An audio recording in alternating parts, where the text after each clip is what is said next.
Assalamualaikum warahmatullahi wabarakatuh. Perkenalkan, saya Hardian Riansah. Saya di sini akan menjelaskan tentang seminar proposal saya yang berjudul Pengaruh Holding Time Cryogenic Treatment dan Suhu Tempering terhadap Sifat Mekanik dan Struktur Mikro pada High Speed Steel SKH 51. Berikut adalah outline yang akan saya jelaskan. Yang pertama ada pendahuluan, kedua tinjauan pustaka, metodologi penelitian, dan referensi. Baja tidak bisa kita lepaskan dari kehidupan kita sehari-hari, mulai dari transportasi, baik dari laut, darat, seperti mobil, kapal, dan bahkan elektronik yang kita gunakan sehari-hari, hingga bangunan yang kita tempati. Sekarang ini, semua hal tersebut tidak lepas dari peranan baja. Baja yang sering kita gunakan dalam kehidupan sehari-hari adalah tool steel. Tool steel itu sendiri dalam dunia industri dan permesinan banyak digunakan sebagai cetakan, alat dalam proses forming, maupun untuk perkakas. Pada proses permesinan material, yang paling umum digunakan adalah jenis high speed steel. Salah satu jenis high speed steel yang digunakan adalah SKH 51, yang banyak diaplikasikan sebagai mata bor, pada mesin bubut, mata gergaji, dan alat pemotong lainnya, yang peruntukannya digunakan dalam kecepatan tinggi. Bisa dilihat di sebelah kiri adalah grafik penjualan baja di dunia setiap tahunnya. Pada tahun 2014, penjualan baja sangat tinggi hingga mencapai 18.000 US$ dan menurun pada tahun 2015. Mulai dari tahun 2016 hingga tahun 2025, penjualan baja akan diproyeksikan menaik sebanyak 2,6% setiap tahunnya. Hal inilah mengapa baja menjadi salah satu material yang paling banyak digunakan di dunia. Dan pada grafik di sebelah kanan bisa dilihat itu adalah grafik umur pahat high speed steel dengan kecepatan potongnya. Dan pada grafik tersebut bisa dilihat itu adalah high speed steel jenis molybdenum yang memiliki umur pahat selama 100 menit dengan kecepatan potong 20 meter per menit dan memiliki umur pahat sekitar 50 menit dengan kecepatan potong 30 meter per menit. Penelitian ini diharapkan dapat meningkatkan kecepatan potong dan high speed steel jenis molybdenum ini dengan meningkatkan kekerasan dan ketahanan ausnya. Pada baja jenis high speed steel ini, proses yang sering digunakan untuk membuat perkakas adalah proses austenizing, quenching, dan tempering. Pada saat austenizing, baja dipanaskan hingga fasanya berubah menjadi austenite, lalu didinginkan secara cepat pada proses quenching, dan fasanya akan berubah menjadi martensit.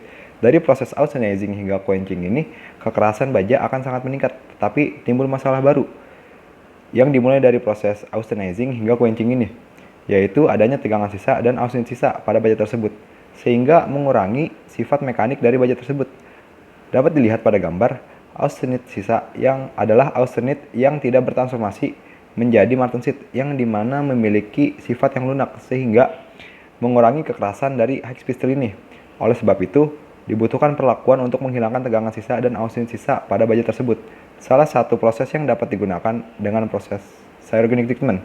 Cryogenic treatment telah diakui sebagai metode yang efektif untuk perbaikan struktur mikro dan stabilitas dimensi, dan terbukti mendorong perbaikan dalam sifat mekanik komponen. Setelah high speed steel SKH 51 diproses secara cryogenic treatment, memiliki sifat yang sangat getas. Karena peruntukannya dibutuhkan material yang kuat memotong benda lain, maka sifat getas ini harus dihilangkan. Salah satu metodenya adalah dengan proses tempering. Proses tempering ini sekaligus juga menghilangkan tegangan sisa pada material baja ini. Tujuan dari penelitian ini adalah untuk mengetahui pengaruh holding time cryogenic treatment dan holding time tempering terhadap sifat mekanik, mikrostruktur, dan perubahan fasa pada high speed steel 51, serta menentukan holding time cryogenic treatment dan temperatur tempering yang optimal pada baja high speed steel SKH 51. Rumusan masalah pada penelitian ini adalah bagaimana pengaruh holding time cryogenic treatment pada baja SKH 51 terhadap sifat mekanik, mikrostruktur, dan perubahan fasa, serta menentukan holding time yang optimal pada cryogenic treatment, dan bagaimana pengaruh temperatur tempering pada baja SKH 51 setelah proses cryogenic treatment terhadap sifat mekanik, struktur mikro, dan perubahan fasa, serta menentukan temperatur yang optimal pada proses tempering ini. Hipotesis pada penelitian ini adalah Semakin lama holding time pada proses cryogenic treatment, maka akan semakin sedikit austenite sisa pada high speed steel SK51 ini, sehingga nilai kekerasannya akan semakin meningkat. Dan semakin tinggi temperatur pada proses tempering, maka akan semakin menurun kekerasan dan kegetasannya akan menurun pada high speed steel SK51 ini. Baja secara umum terbagi menjadi dua, yaitu adalah baja karbon dan baja paduan. Untuk baja karbon, yang pertama adalah baja karbon rendah, yang memiliki komposisi karbon kurang dari 0,2%, dengan sifat mekanik yang lunak, lemah, dan keuletan dan ketangguhan yang baik, serta machinability dan weldability yang baik. Untuk baja karbon sedang memiliki komposisi karbon antara 0,2% hingga 0,5%. Baja ini lebih kuat daripada baja karbon rendah dan cocok untuk komponen mesin dan gear. Untuk baja karbon tinggi memiliki komposisi antara 0,6 hingga 1,4%. Berat, kekerasan dan kekuatannya sangat tinggi, namun memiliki nilai keuletan yang kurang baik. Baja ini cocok untuk tool steel, dies, dan alat potong.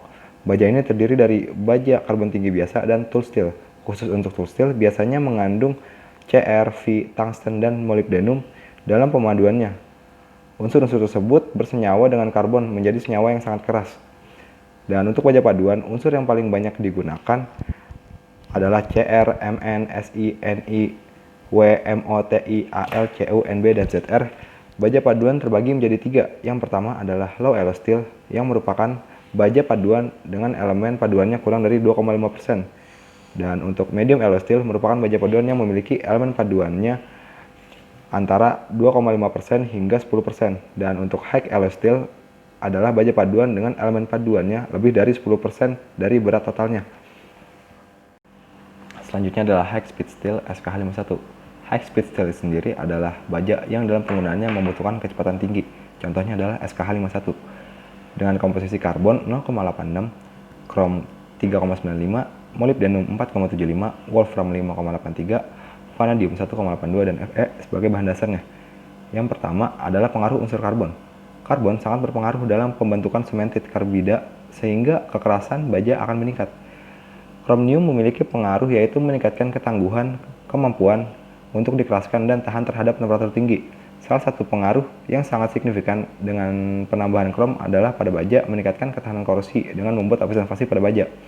Kromnium berperan dalam pembentukan karbida. Senyawa karbida ini sangat keras dan dengan sendirinya kekerasan baja akan meningkat. Adanya senyawa karbida ini menyebabkan besi juga tahan aus. Krom juga menyebabkan baja memiliki struktur butiran yang lebih halus. Molybdenum adalah salah satu unsur yang berpengaruh pada proses hardening. Selain itu, molybdenum juga akan membantu mengurangi pelunakan yang biasa terjadi pada suhu tinggi dan penyetabel karbida sehingga meningkatkan mampu keras dan ketangguhan. Vanadium pada tool steel dapat meningkatkan cutting efisiensi. Penambahan vanadium juga dapat meningkatkan ketahanan aus, penyetabel karbida, dan penahan kekerasan pada suhu tinggi sehingga penambahan unsur vanadium sangat membantu peningkatan sifat-sifat material high speed steel. Dalam high speed steel, tungsten adalah unsur-unsur yang penting terutama pada HSS bertipe T dan sebagian kecil sebagai paduan HSS berjenis M. Karbida kompleks dari besi, tungsten, dan karbon yang ditemukan pada high speed steel memiliki sifat yang sangat keras dan secara signifikan mempengaruhi ketahanan aus dari material tersebut. Tungsten dapat meningkatkan hot hardness pada material, menyebabkan pengerasan sekunder, dan memberikan ketahanan terhadap tempering.